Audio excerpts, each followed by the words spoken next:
अस्सलाम वालेकुम। उम्मीद करते हैं आप सब खैरियत से होंगे। अल्हम्दुलिल्लाह हम भी ठीक है। और यहाँ मैं आज आपको खाना बनाना नहीं बल्कि यहाँ पर खाने जिसमें हम बर्तनों में बनाते हैं वो अक्सर इस तरह के अब ख़राब हो जाते हैं। जैसे ये कढ़ाई है और बहुत ज़ंग लगी हुई थी, इसमें काफ़ी काली थी जो आपको बीच में से चमकती हुई नज़र आ रही है। इसकी वजह ये बताऊँगी कि ऊपर से क्यों नहीं साफ़ हुई। और मेरे पास ये मेरे किचन का प्लास भी है, छुरी भी, जो कि ये भी लोहे की थी।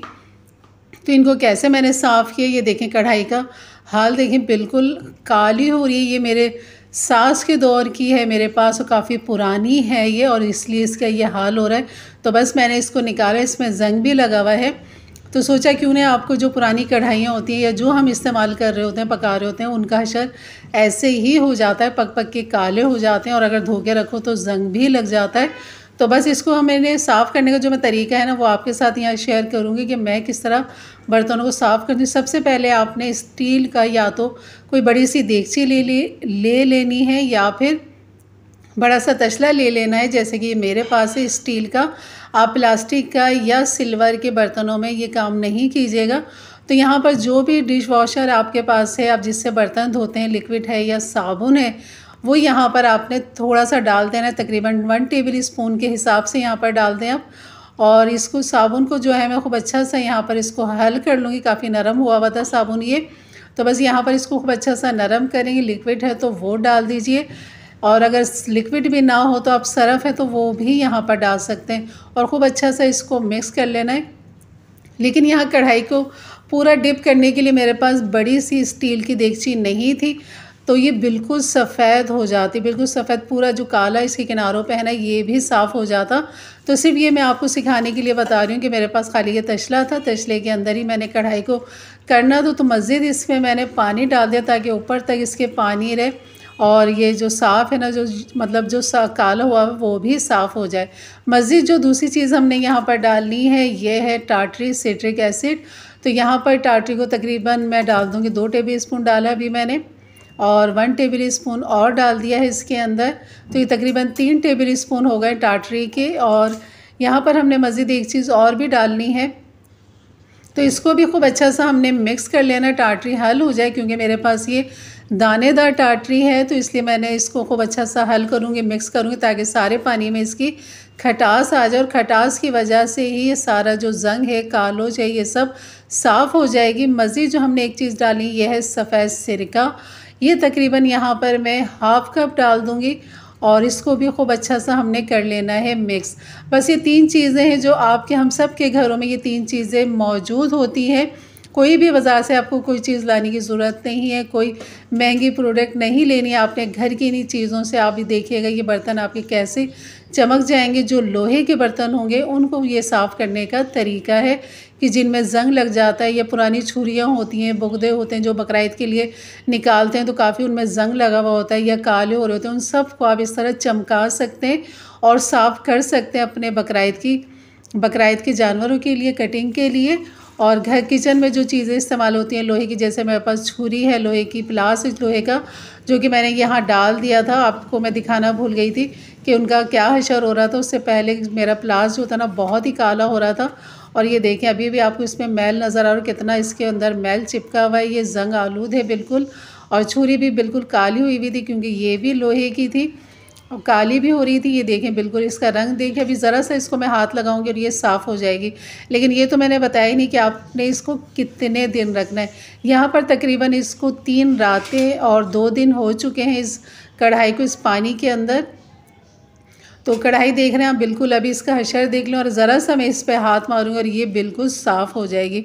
तो चलिए इसको साफ़ करते हैं। और मेरे पास ये जूना है, ये देखें, ये जूना मैंने हल्का सा मार ही रही हूँ। अभी मेरे हाथ में इतना मैंने ज़ोर नहीं लगाया इसमें, क्योंकि मेरे हाथ का फ्रैक्चर भी हुआ हुआ है, और अभी थोड़ी तकलीफ़ हो जाती है हाथ में, तो मैं ज़्यादा ज़ोर नहीं लगा रही हूँ, सिर्फ मैं ये जूना इस तरह मल रही हूँ।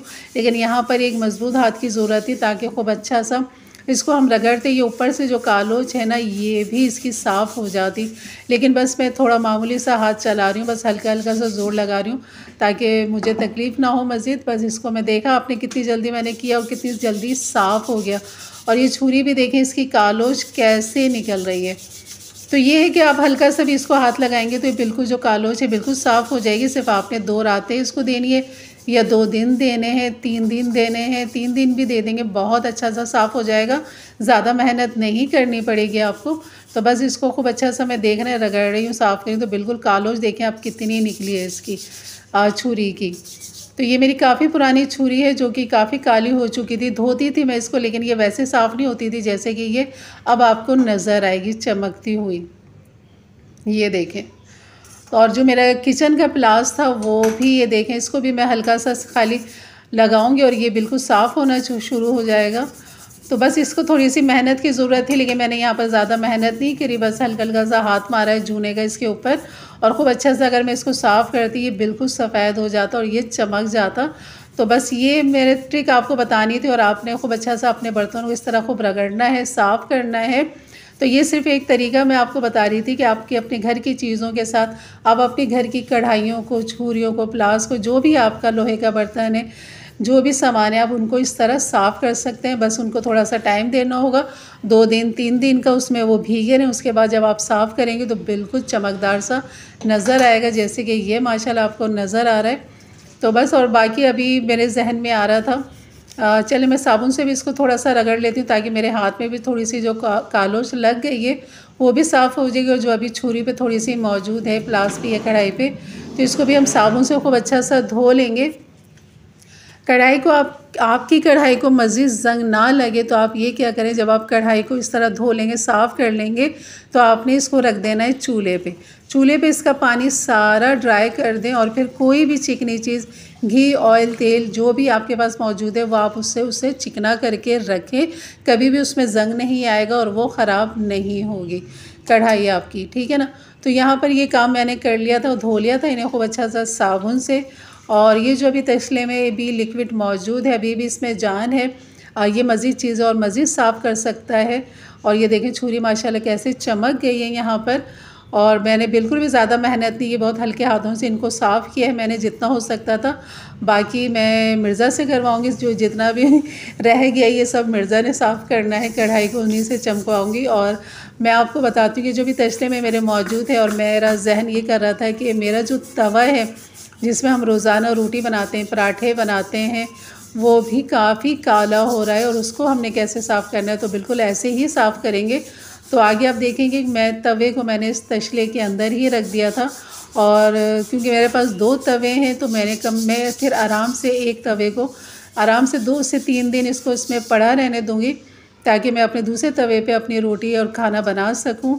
और यहाँ पर ये देखें, बस कढ़ाई को अब मैं धो रही हूँ साबुन से भी मैंने उसे रगड़ लिया। बस आपको धो के ड्राई करके आपको दिखा दूँ, इसकी चमक देखें। बस थोड़ी सी मेहनत की ज़रूरत है इसमें, और मज़ीद सख्त हाथ लगेगा तो ये बिल्कुल चमक जाएगी और जो कालोज है इसकी ये भी साफ़ हो जाएगी। तो यहाँ तसले का पानी मैंने फेंका नहीं था, बस मैंने इसको ऐसे ही रख लिया था। और ये देखें, ये मेरा तवा है एक, और इसको मैं ऐसे ही भिगो दूँ और ये शुक्र है पूरा ही डिप हो गया है, ये बेहतरीन काम हो गया। तो बस इसको मैं रख दूँगी 2 से 3 दिन के लिए। इंशाल्लाह आपको दिखाऊँगी आगे कि तवा कैसा हमारा चमका है। और यहाँ पर जो है छुरी ये भी ड्राई कर ली है, ये भी बेहतरीन साफ़ हो गया है। और ये प्लास भी, बस इसमें थोड़ी सी और मेहनत है, प्लास के अंदर ये भी साफ़ हो जाएगा। कहीं कहीं आपको अभी काले काले धब्बे नज़र आ रहे हैं। तो ये थी मेरी आज की थोड़ी सी टोटका कह लें, टोटका ही है, हमारे किचन का टोटका। जहाँ हम खाने भी पकाते हैं तो वहाँ साफ़ सुथराई के हमें टोटके भी इस्तेमाल करने होते हैं। तो जो चीज़ मैं इस्तेमाल करती हूँ वो चीज़ मैंने आपके साथ शेयर कर दी है। अगर वीडियो अच्छी लगी तो लाइक कर दीजिएगा। इंशाल्लाह मिलते हैं, इजाज़त दीजिए, अल्लाह हाफिज़।